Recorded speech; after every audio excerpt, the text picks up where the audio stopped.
भाई इस वीडियो में हम लॉग बेस 5 ऑफ x की ताकत 3 को सुलझाएंगे। और सुलझाने से हमारा मतलब है कि हम इसी चीज़ को एक अलग सूरत में लिखेंगे।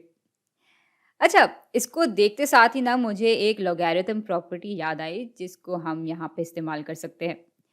और इस प्रॉपर्टी में मिसाल के तौर पे log base x of y की ताकत z बराबर होता है z ज़रब log base x of y के।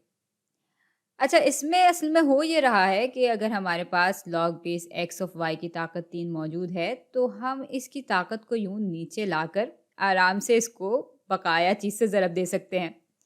यानी इस log base x of y से ज़रब दे सकते हैं।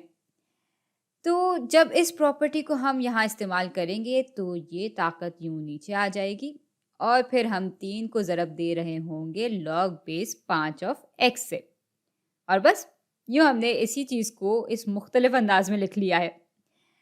अब सवाल तो हमने हल कर लिया है, लेकिन ना इससे आपको चैन मिलता है ना मुझे सुकून आता है। तो चले इसकी लॉजिक समझने की कोशिश करते हैं। तो भाई फ़र्ज़ करते हैं कि हमारे पास कोई कदर है a जिसकी ताकत है b और ये पूरी चीज़ बराबर है c के।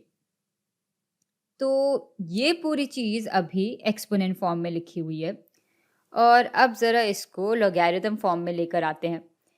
तो इस शक्ल में log base a of c बराबर हो जाएगा b के।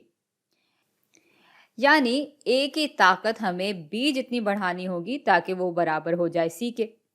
यानी ये और ये बिल्कुल एक ही चीज़ को दिखा रहे हैं। और अब ऐसा करते हैं कि इस पूरी इक्वेशन की ताकत d से बढ़ा देते हैं।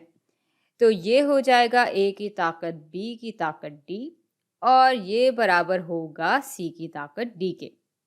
और भाई अगर ये और ये एक दूसरे के बराबर हैं और फिर इक्वेशन के दोनों ही हिस्सों की अगर हम ताकत बढ़ा देते हैं, तो अभी भी ये दोनों हिस्से एक दूसरे के बराबर ही रहेंगे। अच्छा, अब हमें एक्सपोनेंट प्रॉपर्टी की वजह से मालूम है कि ये बराबर होता है a की ताकत b ज़रब d के और ये अभी भी बराबर है c की ताकत d के। चले अब इस पूरी चीज़ को लॉग्स की शक्ल में ले आते हैं।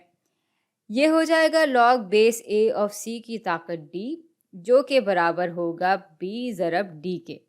यानी a की ताकत को जब हम बढ़ा के bd करते हैं, तब जाके वो c की ताकत d के बराबर हो जाता है, बिल्कुल जैसे हमने यहाँ देखा था।